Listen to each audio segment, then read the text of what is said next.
Yes, my brothers! The Philadelphia Eagles are once again at the center of the latest headlines, and the energy in Philly has never been this high. In recent years, Howie Roseman has proven why he's one of the best general managers in the NFL, and the fans are loving every single move he makes. But before we dive into the first big news, let me ask you a question. What grade would you give Howie for everything he's done for the Eagles? In my opinion, he deserves nothing less than 1,000. And, hey, drop it in the comments. Thank you for everything, Howie. I gotta tell you, I haven't felt this excited in decades. Many believe this team has everything it takes to win another Super Bowl, and honestly, I don't doubt it for a second. We're going to get there. But before we jump into the first headline, don't forget to smash that like button to support our green and silver community, because together, our voice echoes even louder across the NFL. All right, now let's get into the first news. Go Eagles! Let's get right into it. This team is rolling into 2025 looking almost identical to the one that just hoisted the Lombardi Trophy. 10 of the 11 offensive starters are back, and that kind of continuity is rare in today's NFL. Jalen Hurts, the Super Bowl MVP, is still firmly QB1. The man is not only silencing doubters, he's redefining what it means to be the leader of this franchise. Reports from his teammates say he's smiling more confident, more relaxed. Hurts himself admitted that after winning the Super Bowl, he feels freer, with a mindset of, if I've done it once, why can't I do it again? And I'll tell you what, the betting markets are sleeping on him. At plus 1,800 odds, Hurts is one of the most intriguing MVP bets out there, considering what he did against Kansas City in the biggest game of his life. You better believe 2025 could be another career year. Of course, it doesn't hurt when your offense is stacked the way this one is. Saquon Barkley is back after a monster 2024, when he not only claimed NFL Offensive Player of the Year, but also cracked the top 5 in MVP voting. His peers voted him the #1 player in the league, yes, above everyone else, in the NFL Top 100. Think about that. And now, fresh off a record-breaking contract extension, Barkley is looking to do it all over again. To help him out, the Eagles are doing something a little old school but very intriguing. They're bringing back the fullback. Ben Vanyamer, who used to be a linebacker and still contributes on special teams, is now taking snaps as a fullback. Owner Jeffrey Lurie himself said this offseason that Philadelphia wanted to resurrect that position, and Vanyamer looks ready to be a lead blocker for Barkley, a decoy at times, and maybe even a sneaky weapon in the passing game. Don't be shocked if you see him used in creative ways. Behind Barkley, the depth is impressive. Rookie Will Shipley has officially slotted in as RB2, with A.J. Dillon still expected to get touches as a power back. Shipley brings a spark and versatility that fans are going to love,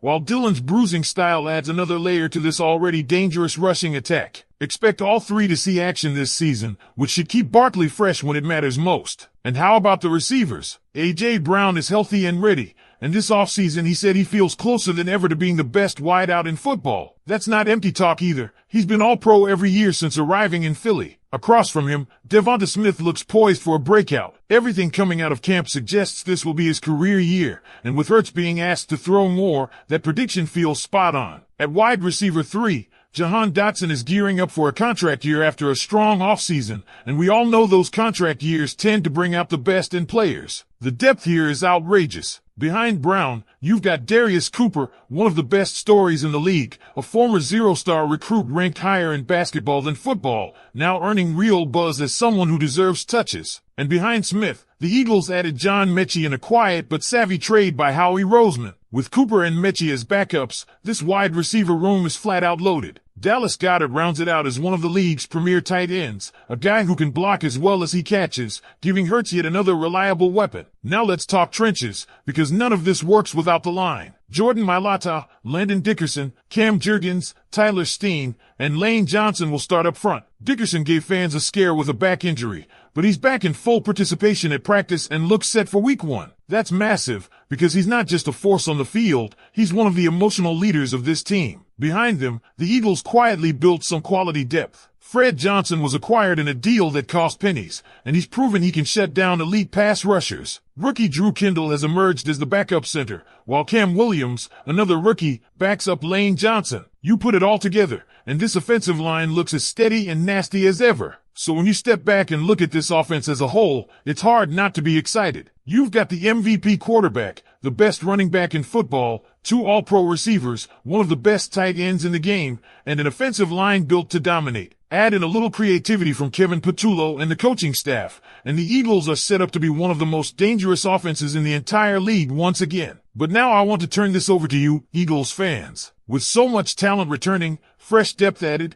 and Hurts stepping into an even bigger leadership role, do you believe this offense is about to be the best in football again this year? And while the offense is generating all the headlines, we can't forget that defense wins championships, and Vic Fangio's unit is shaping up to be one of the most versatile and dangerous in the NFL. Just look at the defensive line. This is where games are going to be won. Nolan Smith is stepping into that premier edge rusher role, and opposite him is Jix Hunt, another young talent who looks ready to make a big leap. Inside, you've got Jalen Carter, Jordan Davis, and Moro Ojomo forming a trio that any offensive line should fear. Carter's explosiveness, Davis's size and power, and Ojomo's versatility make this group one of the most complete in football. Fangio has the flexibility to shift into multiple fronts, and you can bet he's going to unleash creative looks to keep quarterbacks guessing all season long. And the depth here? It's underrated but very real. Azeez Ojulari and Josh Sweat, yes, still in the rotation, provide steady production off the edge, while rookies Ty Robinson, nicknamed the Vanilla Gorilla, and Gabe Hall are turning heads inside. Byron Young, a former third-rounder, has already become a Fangio favorite, showing the kind of motor and toughness this scheme thrives on. Depth matters late in the season when injuries hit,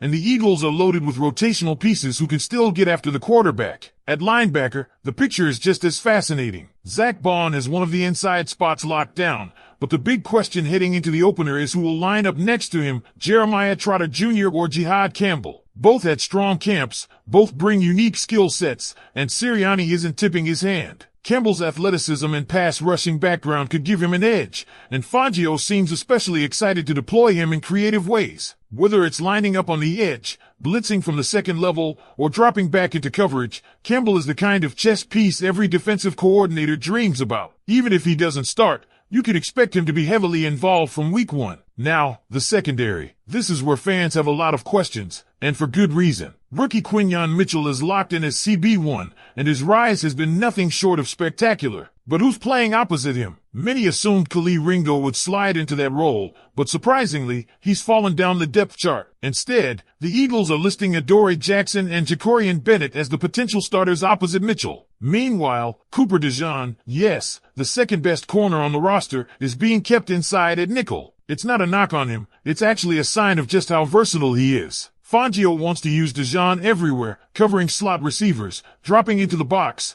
blitzing off the edge, even helping at safety. He's too valuable to be locked on the outside, and that's why the staff is committed to leaving him in that hybrid role.